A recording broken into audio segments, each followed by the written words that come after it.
Hai semua, selamat datang di Ana Yustika Channel. Jangan lupa like, subscribe, komen, dan share ya ke teman-teman kalian. Thank you. Halo semuanya, ketemu lagi dengan saya ya, Ana Yustika, dalam Ana Yustika Channel. Pada kesempatan kali ini, saya akan membahas salah satu materi dasar dari ilmu kimia di SMA, yaitu tentang struktur atom. Nah, materi struktur atom ini akan saya bagi menjadi beberapa part video ya. Ini part video yang pertama.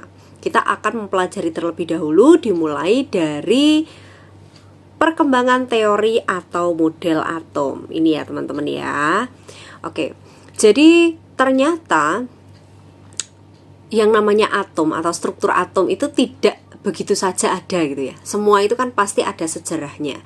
Nah, ini yang dimulai dengan teori-teori atau model-model atom. Teori atom atau model atom yang pertama itu adalah teori atau model atom yang dikemukakan oleh Dalton namanya. John Dalton itu menyampaikan teorinya tentang atom, yaitu yang pertama bahwa materi tersusun atas partikel-partikel terkecil yang tidak dapat dibagi-bagi lagi, sehingga atom digambarkan juga sebagai bola pejal yang sangat kecil. Bola pejal itu berarti bola yang padat ya teman-teman. Jadi isinya itu tidak berongga, tetapi dia berisi. Sama misalnya paling gampang itu kalau kita ambil contoh ya kelereng lah gitu. Jadi bukan bola kosong seperti bola sepak itu, tetapi seperti kelereng gitu. Jadi dalamnya itu ada isinya. Itu yang dimaksud dengan bola pejal gitu. Kemudian yang kedua, atom satu unsur sama dalam segala hal, tetapi berbeda dari atom unsur yang lain. Jadi setiap atom itu masing-masing memiliki karakteristik yang berbeda-beda antara yang satu dengan yang lainnya. Kemudian atom dapat bergabung satu sama lain secara kimia untuk membentuk suatu molekul dengan perbandingan yang sederhana. Yang selanjutnya, atom suatu unsur bersifat permanen, berarti bersifat tetap, tidak dapat diuraikan, tidak dapat diciptakan, dan tidak juga dapat dimusnahkan. Itu yang disampaikan oleh John Dalton. Teori atom Dalton ini kemudian didukung oleh dua hukum alam, yaitu hukum kekekalan massa atau hukum Lavoisier dan hukum perbandingan tetap atau hukum Pro. Yang ini nanti akan kita bahas di video-video berikutnya tentang hukum-hukum dasar kimia gitu ya. Sekarang kita baru mengkaji tentang teori atau model atomnya terlebih dahulu. Jadi kalau kita review lagi, teori atom yang pertama atau model atom yang pertama dikemukakan oleh siapa teman-teman? Oleh John Dalton, yang dikenal dengan teori atom Dalton. Ada beberapa hal tadi yang dia sampaikan. Yang pertama adalah bahwa atom itu merupakan bagian terkecil dari suatu materi atau dia bagian terkecil atau partikel terkecil dari suatu materi yang tidak bisa dibagi lagi, dan dia digambarkan sebagai materi yang berbentuk bola pejal yang sangat kecil, kurang lebih seperti itu. Kemudian atom dari suatu unsur itu sama dalam segala hal, karakteristiknya sama. Kalau atomnya sama, karakteristiknya sama. Tapi atom yang satu dengan atom yang lain itu memiliki karakteristik yang berbeda. Kemudian atom dapat saling bergabung satu sama lain secara kimia untuk membentuk suatu molekul dengan angka perbandingan yang sederhana. Kemudian atom tidak dapat diuraikan, tidak dapat diciptakan, dan tidak dapat dimusnahkan. Artinya dia bersifat permanen atau tetap. Gitu ya. Itu teori atom yang pertama dari Dalton. Kemudian kalau kita mau lihat gambarnya, di sini ada teman-teman. Gambarnya, nah ini gambarnya model atom Dalton yang seperti ini. Jadi dia hanya berupa bola pejal saja ini di sini. Seperti ini. Sekarang kita masuk ke teori atom yang kedua, yaitu penyempurnaan dari teori atom Dalton.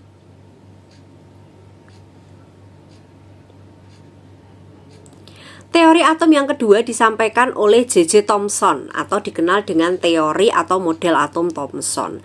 Thomson ini menyampaikan ada dua hal. Yang pertama, atom merupakan bola bermuatan positif. Pada tempat-tempat tertentu ada elektron yang tersebar dan dia bermuatan negatif, bagaikan kismis yang tersebar dalam seluruh bagian dari roti, sehingga dikenal sebagai model atom roti kismis. Ini sangat terkenal sekali teman-teman. Jadi model atom J.J. Thomson ini seringkali disebut sebagai model atom roti kismis. Secara keseluruhan, atom itu bersifat netral karena jumlah muatan positifnya sama dengan jumlah muatan negatif. Jadi ada dua hal, kembali lagi saya sampaikan. Teori atom atau model atom J.J. Thomson ini yang pertama menyampaikan bahwa atom itu bermuatan positif, tapi pada tempat-tempat tertentu ada elektron yang tersebar. Dan elektron itu kan bermuatan negatif ya. Sehingga kalau kita lihat gambarannya itu mirip dengan model atom roti kismis. Kalau kita mau lihat gambarnya seperti ini. Nah, ini yang nomor 2 ini teman-teman. Model atom Thomson atau roti kismis ini harusnya ada positifnya ya di sini ya, gini. Jadi ada yang muatan positif, ada yang muatan negatif gitu. Dan jumlah positif negatifnya ini, positif ataupun negatifnya ini jumlahnya sama. Sehingga nantinya dia netral. Gitu. Itu untuk model atom Thomson. Sekarang kita kembali lagi. Nah, model atom yang ketiga teman-teman, yaitu teori atau model atom Rutherford. Model atom Rutherford menggambarkan bahwa atom terdiri atas inti yang bermuatan positif dan berada pada pusat atom, serta elektron yang bergerak melintasi inti seperti halnya planet-planet yang mengitari matahari. Jadi si Rutherford ini bilang bahwa atom itu memiliki inti yang intinya muatannya positif dan berada pada pusat atom, serta ada elektron-elektron bermuatan negatif yang mengelilingi inti. Tetapi pergerakannya ini belum teratur. Jadi dia hanya mengatakan bahwa ada inti, kemudian ada yang mengitari gitu kan. Yang jadi inti tadi yang bermuatan positif, sedangkan yang negatif atau elektronnya itu mengitari intinya itu tadi, seperti planet-planet mengitari matahari itu. Namun dari model atom Rutherford ini ada satu kelemahan teman-teman. Kelemahannya apa? Yaitu dia tidak mampu untuk menjelaskan mengapa elektron tidak jatuh ke inti atom akibat adanya gaya tarik elektrostatis inti terhadap elektron. Kalau kita mau lihat gambarnya milik Rutherford itu seperti ini. Ini saya hapus dulu ya yang ini ya. Nah, miliknya Rutherford itu yang begini teman-teman. Jadi ada muatan positif gitu kan di tengah sebagai inti. Kemudian ada yang negatif-negatif itu, tapi kan gini bergeraknya itu, melintasinya itu nggak teratur gini loh. Nih. Nah, di sini tuh ada negatifnya gitu kan, ada elektronnya gitu. Secara logika, karena ini ada muatan negatif, kemudian ini ada muatan positif, ini kan harusnya ada tarik menarik gitu kan. Sehingga elektron ini harusnya jatuh ke inti.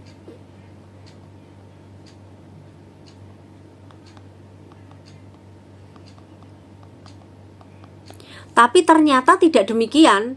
Ternyata elektronnya tuh ya nggak jatuh ke inti gitu. Nah, ketika ditanya, si Rutherford ini nggak bisa jawab. Kenapa ya? Ya nggak tahu kenapa. Tapi memang nggak jatuh gitu. Dan dia nggak bisa menjelaskan. Akhirnya model atom Rutherford ini kemudian disempurnakanlah oleh yang namanya Niels Bohr di teori atau model atom yang berikutnya, yaitu yang keempat. Dikenal dengan teori atau model atom Niels Bohr. Model atom Niels Bohr menyatakan bahwa Atom terdiri atas inti bermuatan positif dan di sekitarnya beredar elektron-elektron yang bermuatan negatif. Mirip ya dengan miliknya Rutherford tadi, sama. Jadi ada inti yang muatannya positif, terus di sekelilingnya atau di sekitarnya itu beredar elektron yang bermuatan negatif gitu. Dalam atom, yang kedua ya, dalam atom elektron beredar mengelilingi inti atom pada lintasan atau orbit tertentu yang biasa dikenal dengan orbit stasioner atau tetap. Orbit dengan tingkat energi tertentu kemudian dinyatakan dengan N atau bilangan positif mulai dari 1, 2, 3 dan seterusnya. Nah, ini yang kemudian membedakan dengan model atom Rutherford tadi. Sepanjang elektron berada dalam lintasan stasioner, energinya akan konstan atau tetap sehingga tidak ada cahaya yang dipancarkan atau diserap. Elektron dapat berpindah dari lintasan yang lebih rendah ke lintasan yang lebih tinggi jika menyerap energi, dan sebaliknya elektron berpindah dari lintasan yang tinggi ke lintasan yang rendah apabila terjadi pembebasan energi. Kelemahan dari model atom Niels Bohr adalah hanya dapat menerangkan spektrum dari atom atau ion yang mengandung satu elektron, namun tidak sesuai dengan spektrum atom atau ion berelektron banyak. Nah, sekarang kita bicarakan kelebihannya dulu ya dari model atom Niels Bohr ini. Jadi si Niels Bohr ini dia menyempurnakan model atom miliknya Rutherford atau model atom yang ketiga, yang dia tidak bisa menjelaskan mengapa kok elektronnya nggak jatuh ke inti gitu kan. Ternyata Niels Bohr bilang karena si elektron ini ketika beredar atau ketika mengelilingi inti atom itu berada pada lintasan stasioner atau orbit stasioner yang bersifat tetap gitu. Sehingga karena energinya konstan, maka tidak akan jatuh elektronnya. Jadi gambarnya bukan lagi seperti miliknya Rutherford ini gitu kan, tapi gambarnya menjadi miliknya model atom Niels Bohr yang ini. Yang ini ya teman-teman ya. Jadi di sini ada pusatnya positif gitu kan. Terus ada elektron-elektronnya di sini. Ini ada elektronnya misalnya gitu. Dan dia pada lintasan tertentu. Jadi gambarnya berbeda. Bisa dipahami ya? Oke, sekarang kita lanjutkan ke berikutnya. Nah, kemudian ada model atom yang lebih baru lagi, yang paling baru, yang dinamakan teori atau model atom modern atau biasa dikenal dengan model atom mekanika kuantum. Ada seorang ilmuwan yang bernama Max Planck mengemukakan teori kuantum. Nah, teori kuantum ini nanti akan kaitannya dengan bilangan kuantum ya. Kita bahas pada part yang kedua secara lebih lengkap. Kita coba bicara secara sekilas dulu ya. Dia menyatakan bahwa kaitannya dengan gelombang elektromagnetik nih. Gelombang elektromagnetik harus dipandang sebagai gelombang dan materi. Kemudian ada lagi ilmuwan yang namanya Louis de Broglie mengajukan hipotesis bahwa elektron dalam atom dapat dipandang sebagai partikel dan gelombang.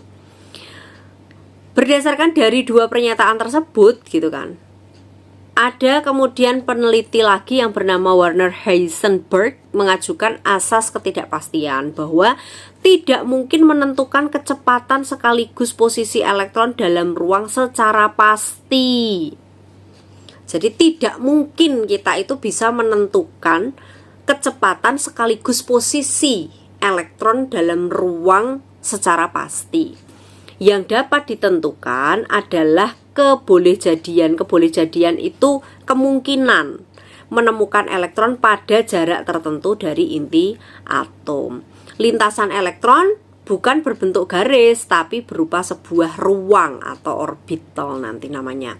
Elektron ini ditemukan dalam sebuah ruang yang disebut orbital. Nah, ini akan kita bahas secara lebih lanjut pada video part 2 nanti. Kemudian ya ini sementara untuk teori atom. Ini ada sedikit lagi tambahan. Ada Erwin Schrödinger ahli fisika Austria berhasil merumuskan persamaan gelombang untuk menggambarkan gerakan elektron pada atom. Model atom ini menggunakan suatu persamaan gelombang yang kemudian disebut sebagai model atom modern. Menurut model atom modern, elektron-elektron dalam atom mengelilingi inti atom pada tingkat energi kulit tertentu. Suatu kulit terdiri atas satu atau lebih orbital. Gitu. Itu kaitannya dengan teori atom ya teman-teman ya. Jadi kalau kita membicarakan teori atom, ada berapa macam tadi? 5. Yang pertama adalah teori atomnya siapa? Dalton. Kemudian yang kedua J.J. Thomson. Kemudian yang ketiga Rutherford. Yang keempat Niels Bohr. Dan yang kelima teori atom mekanika kuantum atau teori atom modern itu. Sedikit tambahan lagi, di sini disampaikan juga bahwa ada 3 macam partikel subatom. Ini ya, yang perlu teman-teman ketahui juga, karena tadi kita sudah membicarakan ada yang muatan negatif, positif, apa aja sih gitu kan. Nah, kalau partikel subatom yang bermuatan positif disebut sebagai proton. Positif, proton gitu ya, sama-sama ada P-nya tuh, positif proton kalau teman-teman mau mudah ingetnya. Kemudian kalau yang negatif ada E-nya tuh, berarti elektron. Elektron tuh muatannya negatif. Kemudian kalau yang netral ya neutron. Netral, neutron gitu.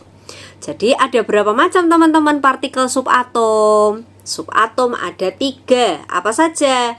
Proton bermuatan positif, elektron bermuatan negatif, neutron netral atau tidak bermuatan. Bisa dipahami sampai situ? Aman ya? Oke. Kalau begitu untuk video part 1 kaitannya dengan teori atom saya rasa cukup.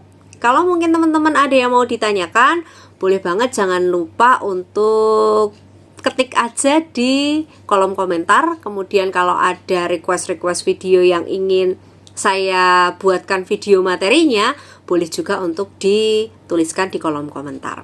Sampai jumpa di video struktur atom part 2. Kita akan membahas mengenai bagaimana caranya menentukan lambang atom, simbol atom, jumlah proton, elektron, neutron, dan juga muatan dari suatu atom ataupun ion. Gitu ya. Semuanya terima kasih. Dadah.